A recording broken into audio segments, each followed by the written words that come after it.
in her head. That's right, Angel Reese didn't use the front of her hand. Angel Reese went with the back of her hand and bow right across Aaliyah Edwards' head. You don't sit on your hands when a legend's number goes to the rafters. Period. That's the entire internet's mood right now, and they're not whispering it. They're yelling it in all caps, clipping the angle, zooming the frame, and asking the Caitlin Clark, she will be missing Friday's game due to her continued groin injury, and Angel Reese has been suspended for Friday's game after getting assessed a technical foul Wednesday night for pimp slapping Aaliyah Edwards. Same question on loop. Why did Angel Reese choose the coldest seat in the building on Candace Parker's big night? Yes, that night. The jersey retirement that was supposed to be all warmth and roses, a league-wide thank you to one of the architects of modern women's basketball. The core news is simple. And I looked at all of these damn alerts. I say, hold up, wait a minute. It is looking spooky. Angel Reese got suspended. Angel Reese threw her team under the bus. What the hell? Simple and undeniable. While the crowd stood and celebrated Candace Parker, cameras caught Angel Reese looking unmoved. No shirt, no clap, no nod that anyone can agree on. Just that locked-in, arms-folded energy that launched 1,000 memes. But here's the contrarian twist that no one wants to consider because outrage is a smoother high. What if the silence receives her 8th tech, which will prohibit her from playing against the Indiana Fever? And 2, she's in some pretty hot water with her teammates about the Chicago Tribune. Was the message? What if the non-gesture was the gesture? The receipts exist, the tier list comments, the C-tier label, the talk of offensive rebounder, the potential to be MVP line that somehow got turned into disrespect, and the messy back and forth online that followed. That's our quick proof that the entire team feels attacked by her from comments that she made in a Chicago Tribune article. This is what Front Office Sports is reporting. According to the report, Reese said she doesn't believe her teammates Rachel Bannum or Haley Van Lith are capable of leading a playoff team. Guard Ariel Atkins is another player on the Sky's roster with WNBA championship experience. This wasn't random, it was loaded. So here's the roadmap for where you're getting tonight. First, the optics, the angle everyone saw, and the fallout you can't deny. Then the deeper rift. Old school versus new school, blueprint versus brand, legacy versus leverage. After that, the PR math, the culture war, and the path out of this storm if Angel Reese actually wants one.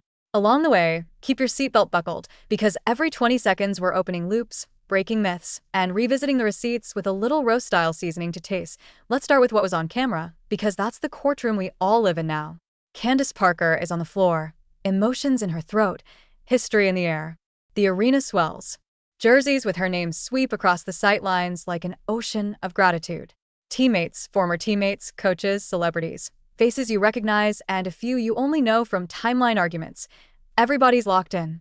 And then there's the cutaway that stops the scroll. Angel Reese in the shot, not in the spirit. No tribute shirt.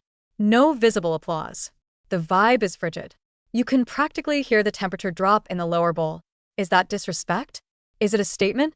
Is it a rookie mistake at the worst possible time? The internet does what it does. Split into 24 factions pretending to be two. Camp Respect says, you clap for a legend, full stop. Camp Context says, maybe the clip missed the applause, maybe she clapped later, maybe she was tired, sick, locked in, focused, anything. Somewhere between those two camps sits a third truth nobody wants to admit because it ruins the argument. In a media era where seconds become symbolism, the shot you give the world becomes the person you're accused of being. When the rafters are calling a great one home, your hands tell on you. Now, the second best point, the optics and their immediate consequences, because this is where the brand math gets brutal. Ceremony etiquette is a language. Jersey retirements are sacred. They tell rookies and veterans and kids in the cheap seats, this is what a complete career looks like. They also tell sponsors, broadcasters, and casuals who only tune in when a narrative is braiding itself into pop culture. This league honors its architects. When you sit that out, visibly, pointedly, unmissably, you change the story. Tonight was supposed to be Candace Parker's resume etched in light. Instead, the algorithm spun the block for Angel Reese's posture. Clips multiplied. Captions got clever. Memes got cruel. Suddenly, it wasn't CP3 enshrined.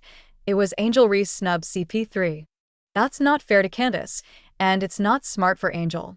Because optics, like gravity, don't care about your intentions.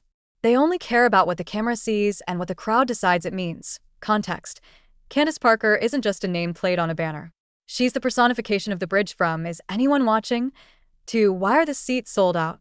She's carried franchises, carried broadcasts, carried entire narratives long enough for a new generation to sprint. And yes, she's been candid on air.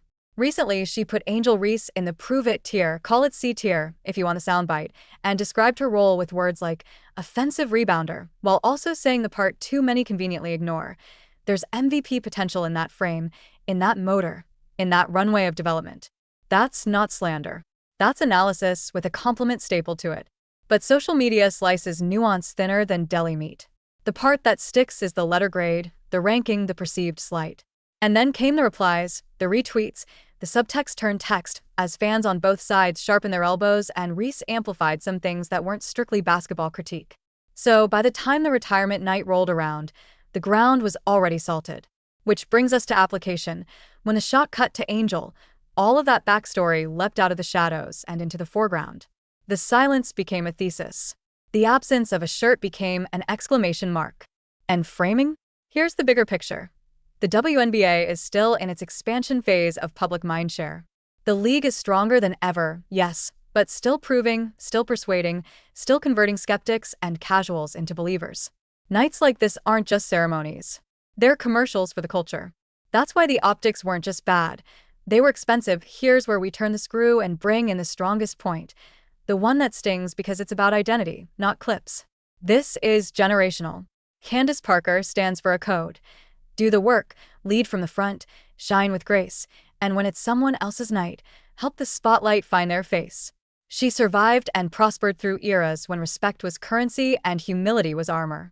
Angel Reese is a creature of a different ecosystem, visibility as leverage, audacity as tool, engagement as oxygen.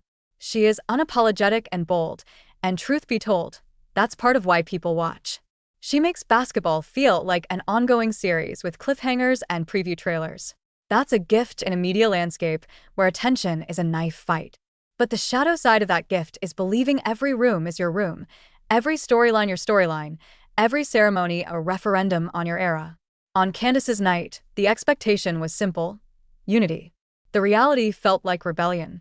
And that gap is where the fallout now lives. That let's not pretend the old guard is made of porcelain and the new guard is all chaos. It's not that clean. Candace knows TV. She knows that a tier list is content, that a provocative label triggers conversation. She's not naive. She also made sure to attach the word potential, which veteran ears hear as a blessing and younger ears sometimes hear as a backhand. Angel, for her part, has shown love to Candace before. There are receipts of her offering flowers when the venue is different and the air wasn't as charged. This isn't a cartoon feud. It's Messier, which makes it more human and more combustible. But when Legacy steps to the mic, you don't let a simmering tension hijack the eulogy. That's the code. That's the part that transcends my brand, my mentions, my clapback. Because a jersey in the rafters isn't just fabric, it's a map for how to last in a league that eats its quiet stars and exalts its loud ones, until the loud ones forget to read the room. Pattern interrupt. Imagine the inverse. Imagine Angel on her feet, shirt on, full-throated clap, the camera catching her starting the ovation instead of dodging it. What happens next? The entire "she's the villain" pipeline dries up in that moment. The trolls lose their payload. The narrative becomes torch passed, bridge built, beef squashed, and era continuity. Sponsors love that. Broadcasters love that. Even her loudest critics would be forced to pivot to something else. Instead, by trying to say nothing, she said everything. And we need to talk about the ritual itself, because sports are made of rituals that keep the chaos from swallowing the meaning. You shake hands after games. You stand for banners. You clap for greatness even when your personal scoreboard says, "We've got smoke." Not because you're a robot, but because you're a professional who understands that certain moments belong to the collective. That's what makes the collective worth joining. When ceremonies become optional, legacies turn into content fodder, and the entire house loses a brick it can't afford to lose. What the casual fan saw tonight was this: a league that asks for their attention, and a star who withheld hers when it counted. That's a problem bigger than a meme cycle. Cue another loop. Some fans swear the camera missed her clapping. Maybe another angle tells another story. Maybe that still frame was the half second between beats, and the internet polymerized it into a statue. Maybe. But if you're a star in 2025, you don't get to play maybe with your livelihood.